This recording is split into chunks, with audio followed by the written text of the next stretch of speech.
Where the hell am I? So I'm going to be completely honest. I had a long-form video that was scheduled to be about survival. It was about to be 3 different games being reviewed, going into the philosophical elements of survival, and I looked at the footage and it sucked, genuinely. I'm gonna be honest. Like you can tell that this is clearly better. Like, when I filmed that hunt video right here, it was like using the bare minimum of what my camera supply was. And now, like, I have a green screen, I have the mic, and worst of all, this was for a school assignment. Now you may be wondering, well, what are you doing in front of this thing? Well, I wanted to make another video. Here's the thing. I've been playing a lot of games. A lot of them have been something called Stalker 2 Shadow of Chernobyl. And I'm going to be completely honest with you. This game, unironically, is my game of the year. There's so much to love about it, and I'm not even finished with the story. Do I need to finish the story in order to gauge my full opinion? Hell no. Hell no. You don't need to finish anything to gauge an opinion, honestly. So in the meantime, while I'm enjoying relaxing and trying to get through finals, I wanted to provide this quick little review, as it were, using this fancy green screen and testing my abilities to actually know how to chroma key. Besides that, I think I'm going to ask the question, is Stalker 2 worth your time? The short answer is yes. Attention, Stalkers! An emission is approaching. I repeat, an emission is approaching.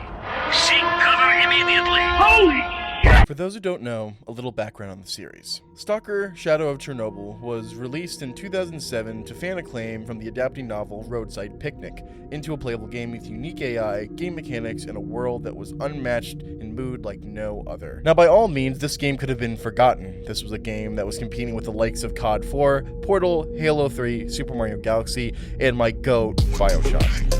But the lasting impact of Stalker would not go unrecognized, as the game would sell over 2 million copies worldwide, which allowed it to produce 2 more games under the license, Clear Sky and Call of Pripyat. A sequel was announced in 2010 with a release date of 2012, but because of financial issues and layoffs, GSC was shut down in 2011. They reformed in 2014, and the sequel would continue.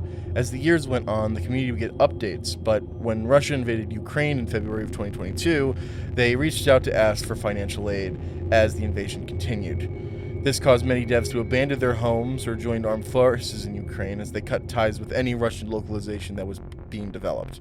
Later that year, one of the developers, Vladimir Yazhev, died in battle. He was a critical part of the team, and I wanted to take the time to recognize his efforts. Eventually, Microsoft would step in to help fund the development of Stalker 2. After some delays in the Q4 of 2024, it finally released on November 20th. While its praise has been mixed from various outlets, many have claimed the game's greatness would go on to sell over 1 million copies at the time of writing this. And here we are on the current day. I have logged 75 hours into the almost continuous gameplay of exploring the zone, and in my short review, I really want to go over 2 aspects that might appeal to people within this review. It is going to be determining the story as it is so far, and just general gameplay analysis. So there'll be timestamps in the description if you need them.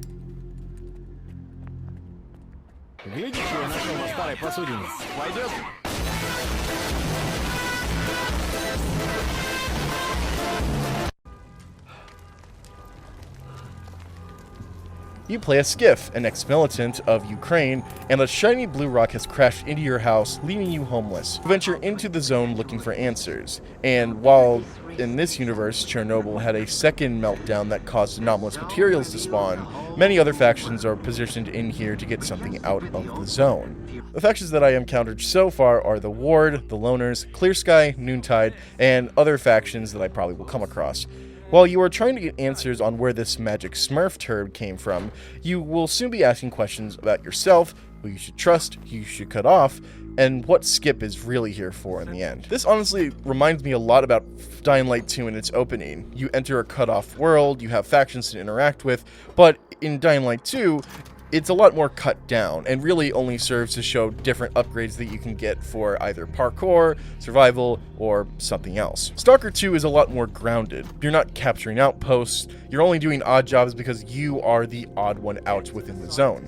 People come in here for different reasons. Some either come in to do arms deals, get rich with artifacts to sell, or just enjoy the atmosphere that a world without law really establishes. Unless you're allied with a faction with choices that you can make at the beginning of the game, you're really just a nobody. You are a loner, and with that, you have to make your own decisions. I honestly really like this. I know that I've said in previous videos that becoming the main character within AAA games has become repetitive in a narrative sense. While there's other driving forces such as the same repetitive nature of games being created, I genuinely think that someone not being the chosen one and following the hero's journey is really interesting to show and can lead to some interesting psychological narratives that could develop within time. But getting back to it, you slowly do more to become the center of attention for certain factions. And I'm glad the story is paced like this. You are interacting with different factions and traveling to different places within the zone, but you always still remain as a neutral party until certain story moments allow you to act otherwise. And while the narrative that I've seen so far is linear, I do think that this is more within the realm of Cyberpunk 2077, where there is a bunch of side quests to do, things to boost your reputation, and ways to make money. It's definitely its fair share of memorability, but it's also still remembering that you are not the center of attention. You're not trying to become a legend within the zone, you're just trying to survive every day. And honestly, hats off to that. So honestly, story, 8 out of 10. Not the fact. Now, if you're wondering how to play Stalker 2, it acts like any other FPS open world game, but with some light survival elements and some more slower paced gameplay.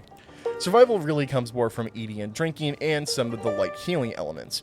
You can find stuff like water, beer, vodka, canned meats, and bread, Agopnik's favorite breakfast. To heal, you have stim packs and bandages. Stim packs heal you to a certain amount of health, but bleeding will be continuous unless it is stopped or it naturally fades away. For that, you're going to need bandages. Bandages take longer to heal and heal less, but guarantees that the bleed will stop, making you allowed to get back into the gunfight that you were with. Honestly, this is really good because I think that it plans people to be careful and conserve their supplies if they're playing on the hardest difficulty. In this example, you can see that I'm trying to take my time and get well-placed shots, and still try and make sure that I'm conserving my ammo and making sure that I'm not bleeding. For some, this might be a little too much, as games usually incentivize just to shoot first and ask questions later, but I do think that because of Stalker 2's unique world, they want you to at least take in this oppressive atmosphere of people trying to rob you and steal you of your money.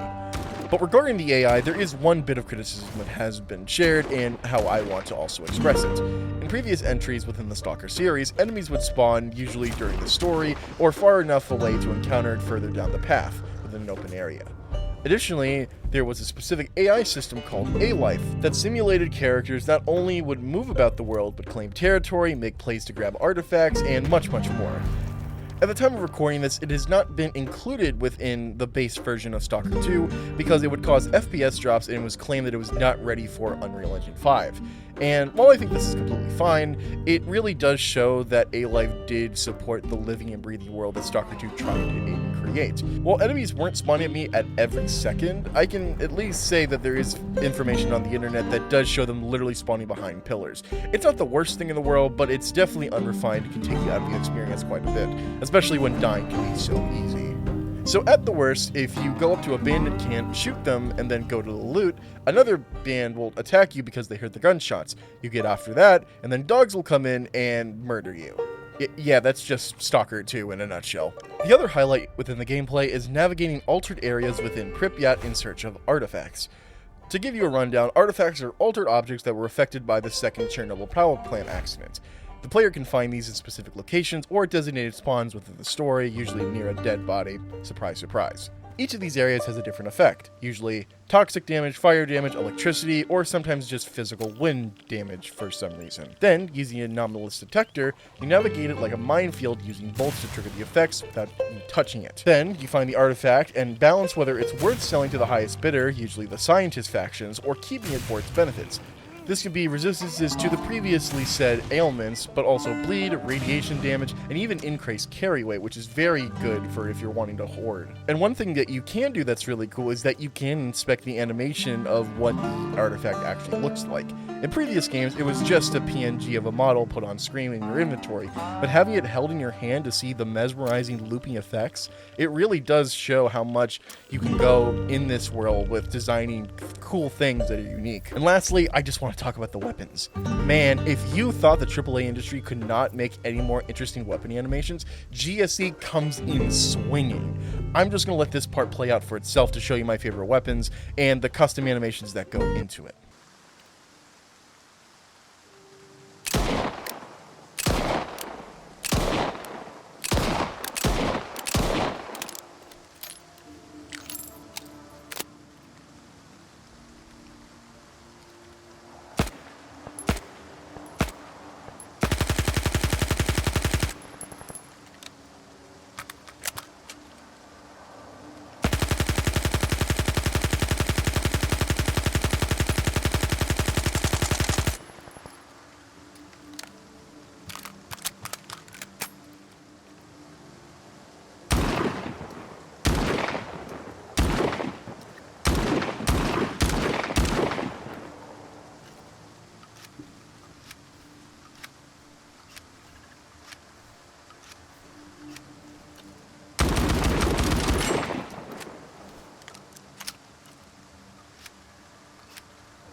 Listen, I'm going to be completely honest, if it is on playtime alone, Balatro, this poker roguelike deck builder in the background, wins by a country mile. It is the simplest idea that is executed flawlessly and has grasped the internet by storm. And by the time that this video is out, I'm not even going to be sure if it wins Game of the Year. But if it does, that's a testament how good it is. And I've played other games. I've played Hunt Showdown since 2.0. I've played a bunch of other cool platformers. I played the Noise update. I played so many games that have consumed my life for hours on end.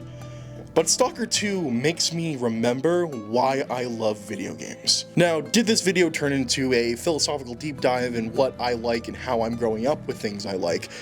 Maybe. There is something probably to that, but when something really hits you and you keep remembering it, either through music, through anything else, it really, really gets to you. And honestly, that's the best I can do with it. GSC obviously poured their heart and souls into this.